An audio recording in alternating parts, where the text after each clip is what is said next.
மார்கழி மாதத்தில் செய்ய வேண்டியவை என்ன, செய்யக்கூடாதவை என்னென்ன? மார்கழி மாதத்தில் விதை விதித்தலும் திருமணம் செய்தலும் கூடாது.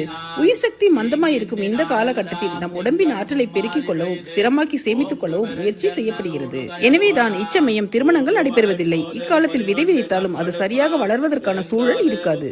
மார்கழி மாதம் அதிகாலையில் ஆக்சிஜன் அளவு அதிகமாக இருக்கும் என்பதால் அதிகாலையில் எழுந்திருக்க வேண்டும்.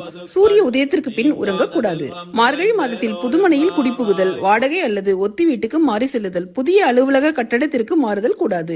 ஏனெனில் இந்த மாதத்தில் தான் துரியோதனன் தனது ராஜ்யத்தை இழந்தார். நிச்சயதார்த்தம், திருமணம், காது குத்துதல், புதிய வீட்டிற்கான பத்திரப்பதிவு, வாகன பதிவு செய்தலும் வாங்குதலும் கூடாது. மார்கழி மாதத்தில் அதிகாலையில் எழுந்து அரிசி மாவினால் கோலம் போட வேண்டும். திருப்பாவை, திருவெம்பாவை பாடுவது அல்லது கேட்பது, பஜனை பாடுவது புண்ணியம் ஆகும். திருமணத்திற்கான முன்னேற்பாடுகள், சீமந்தம் போன்றவற்றை செய்யலாம். நிலம், வீடு, மனை வாங்க முன்பணம் கொடுக்கலாம். உடலில் சமநிலையையும் ஸ்திரத்தன்மையையும் கொண்டுவதற்கு மிக சரி